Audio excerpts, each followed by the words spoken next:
Lina. Un placer nuevamente aquí. La presentación, la número 3, ya queda una sola para esta tarde.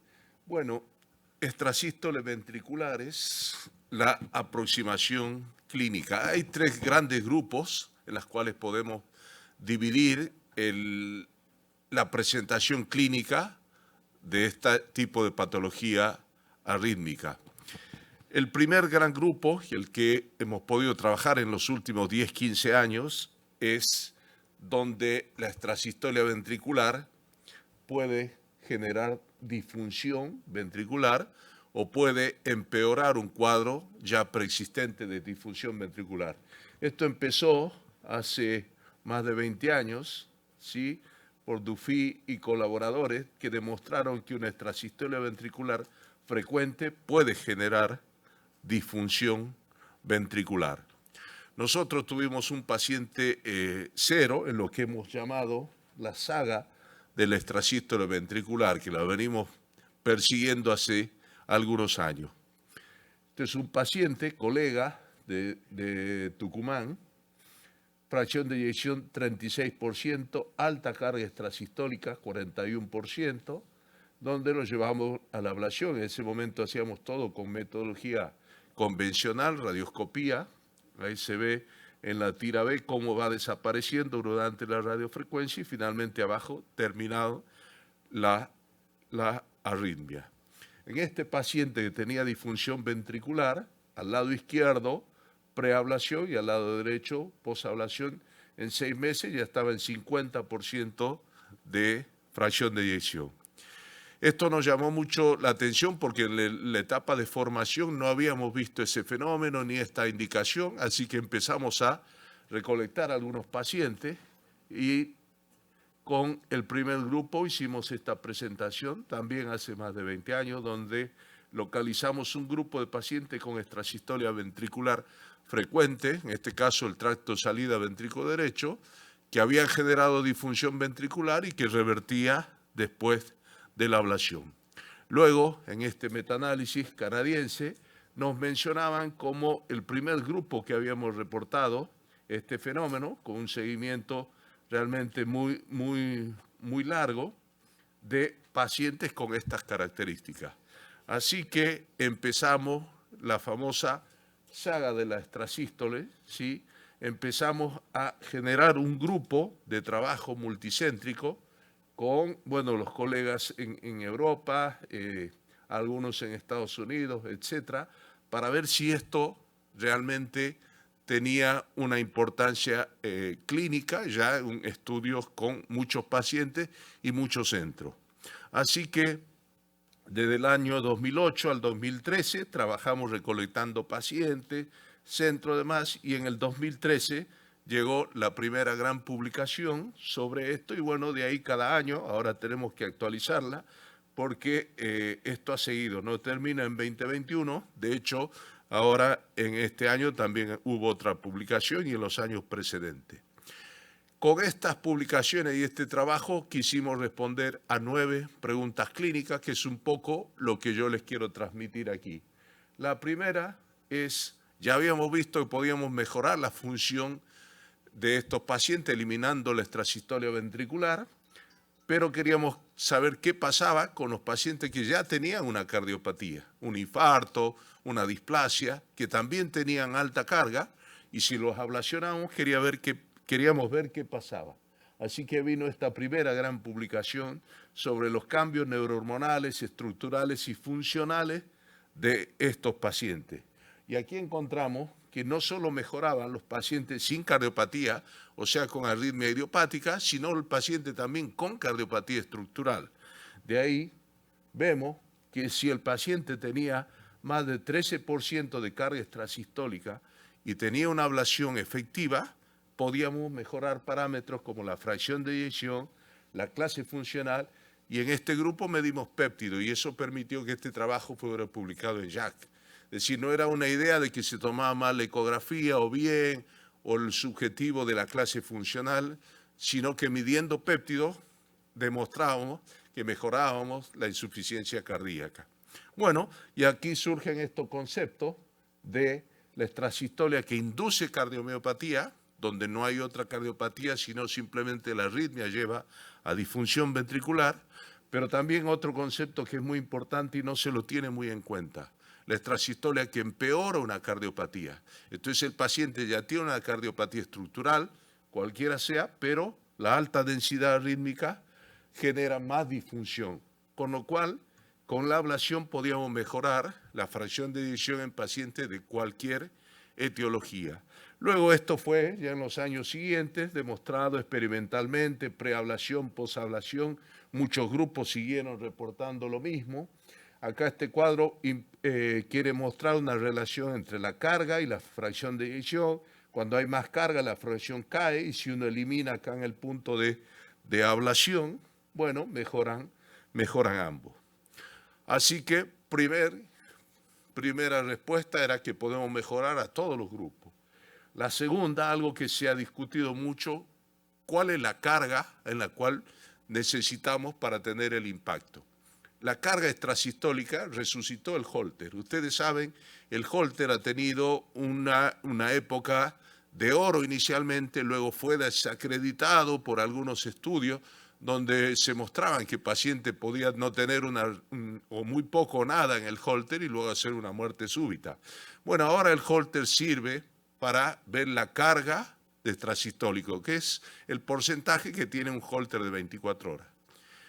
Y esto se ha estudiado mucho y se ha discutido. Hay muchas publicaciones que muestran que más del 10, más del 13, el grupo nuestro, más del 30, ya hay consenso. Las guías americanas hablan más de 10.000 extrasístoles en 24 horas y las guías europeas más del 10% en 24 horas. Y bueno, esto está demostrado ya mucho más actualmente, que a medida que uno tiene más porcentaje, la disfunción ventricular es peor en una relación lineal. Yo le diría, tomen el 10%. Hoy en día, de acuerdo a esta información, todo paciente con insuficiencia cardíaca debe ser evaluado periódicamente con un Holter de 24 horas para ver la carga extrasistólica. Esto, tercera pregunta, si podemos sacar en prevención primaria algunos pacientes con indicación de desfibrilador. Y esto que realmente nos costó mucho publicarlo, pero publicaron en Harvard 66 pacientes con criterio de implante de desfibrilador en prevención primaria, pero que tenían alta carga extrasistólica. En rojo los no isquémicos, en azul los isquémicos.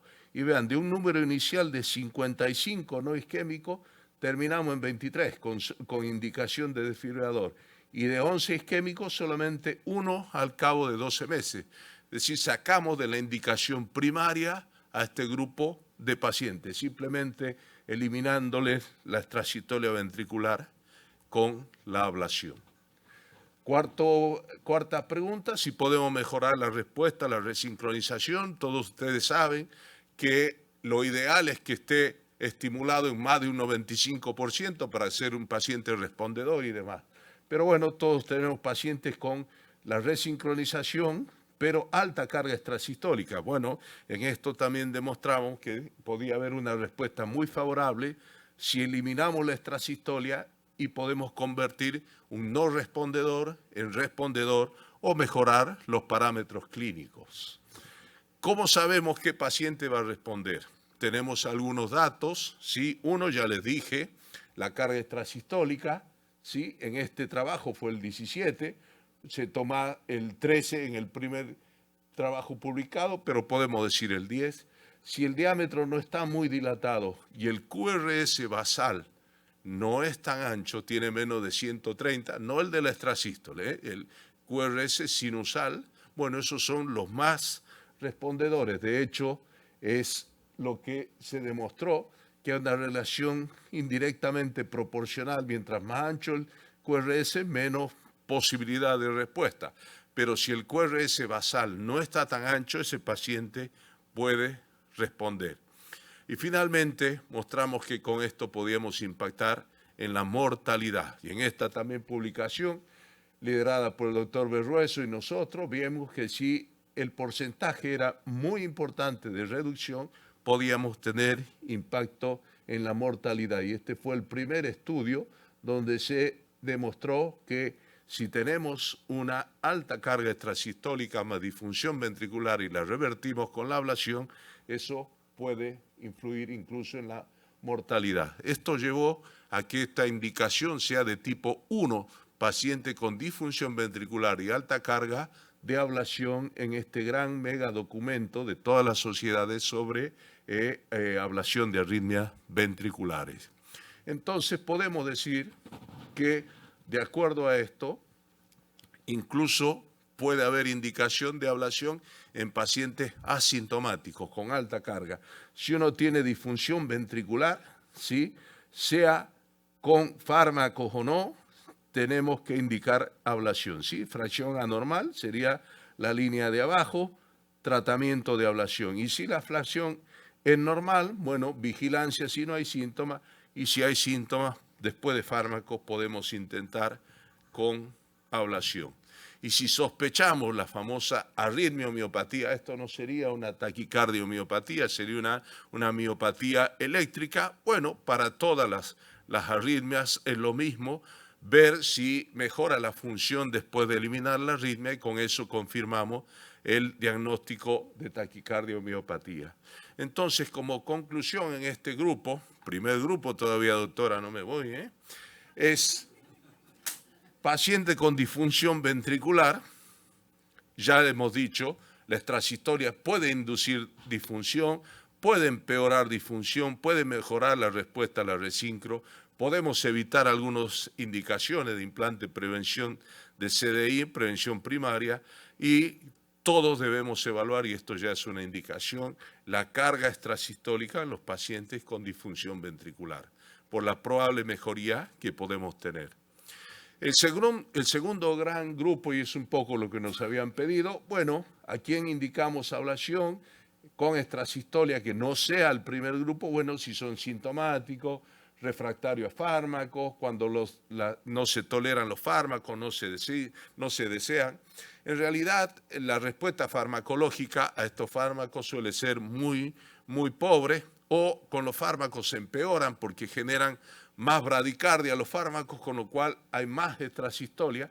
Así que, bueno, de estos pacientes tenemos todos en el día a día, 16 años, sintomáticos, jugador de fútbol profesional. Estos pacientes obviamente no intentan tomar fármacos, pueden tener extrasistolia como esta, que después de la ablación efectiva, absolutamente normal y sin carga rítmica, puede continuar nuevamente con la actividad deportiva. Esto es una decisión conjunta. Si uno explica, la verdad que la bradicardia oculta existe con los fármacos antiarrítmicos, donde la frecuencia de pulso es baja, aunque la frecuencia en el electro parezca normal, se ponen muy sintomáticos y muchos empeoran o aumenta la carga rítmica con los fármacos.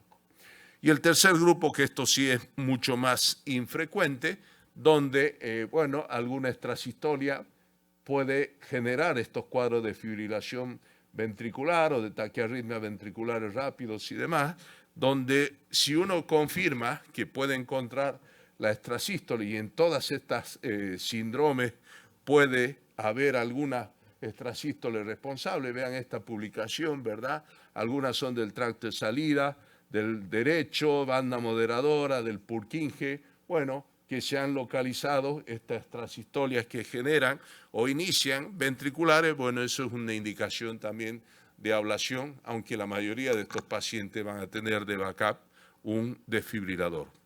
Eso es lo que le quería mostrar por ahora, eso es todo. Muchas gracias.